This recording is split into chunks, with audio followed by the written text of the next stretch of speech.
I was in the Army National Guard for about 16 years and 8 months, somewhere there, almost 17 years. I've had a few homes in my life. However, this is my first home since I met my fiance, my first home since my fiance and I got married.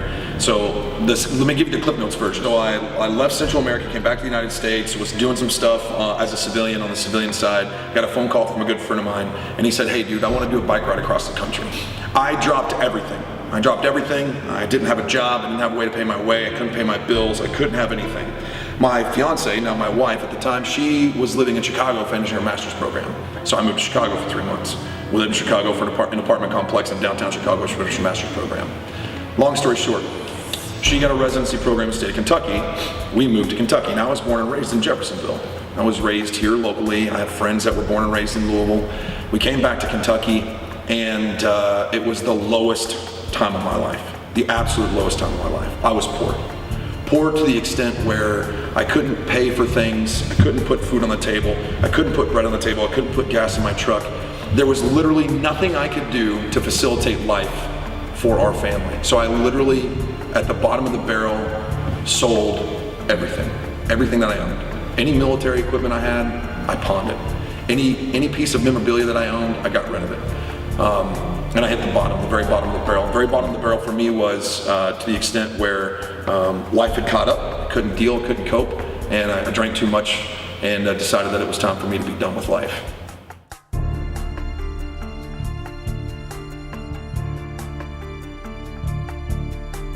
My wife came home to me with a pistol on the table and in hand and a note on the table telling her that I was sorry and that I was sorry for not being here anymore and sorry for killing myself.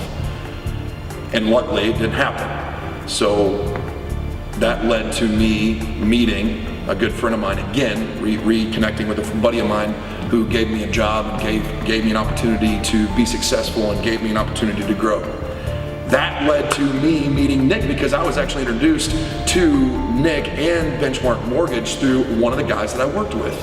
And the process from there, the conversation that we had, from the moment that I stepped into the door, the moment that I had my first conversation with Nick and Benchmark, it was nothing more, the words out of their mouth were, hey man, we got you. What can we do to help you? This is what we got to do. Here's all the information that we have. This is where you are in life. Here is your step to successfully becoming a homeowner.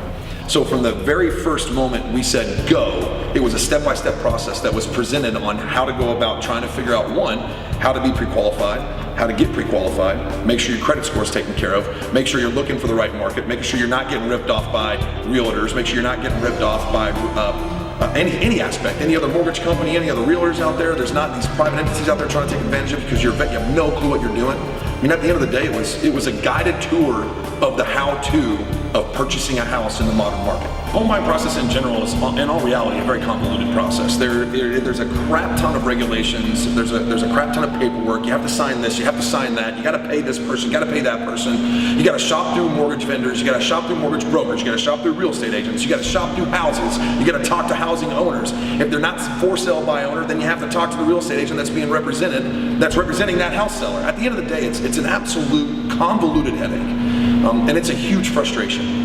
And I tried to do it on my own at first, and I took it upon myself and said, you know what, I got this. I'm an independent individual. I was in the Army for this long. I was part of the special operations for this long. I can do this. I got this.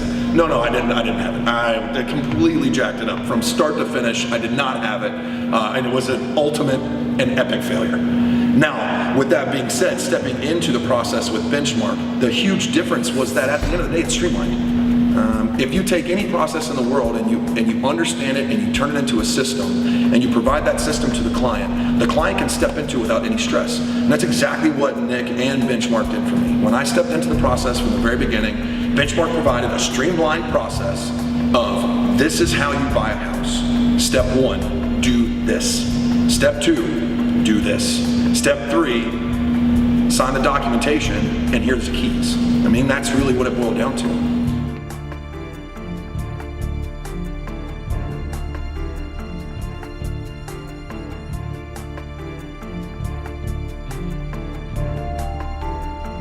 The opportunity to have a new home was like having a real life. 16 and a half years in the military, I spent a majority of my time gone, on the road, traveling, living out of my truck, legitimately homeless for probably 99% of it. I never call for help and I never ask for assistance just because I'm stubborn and I guess ultimately an ass in that aspect. But at the end of the day, having a home, especially with my wife, meant that we had roots. It meant that we had an opportunity to sort of settle down a little bit, and it gave me a place to always come home to. It's the number one thing that I was missing. Every time I deployed and I came back to the States, I came back to something different, something new. It was always different. It was never the same place. And I never having roots, always on the move. It was awesome. I lived a great life. I had wonderful nomadic adventures all the time, all over the country, all over the world.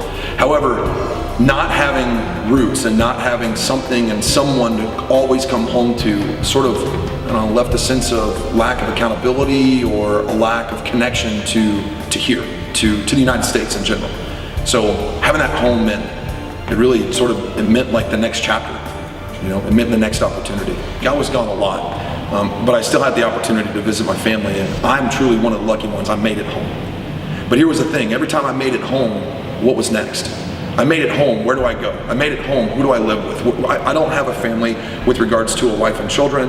My family that I was, my actual family, my immediate family lived in southern Indiana, and at the time I was spread across the entire country. I had stuff in North Carolina, stuff in Washington State, I had stuff in Canada, for God's sakes. I mean, everything, everywhere. What's it mean to have a house to come home to?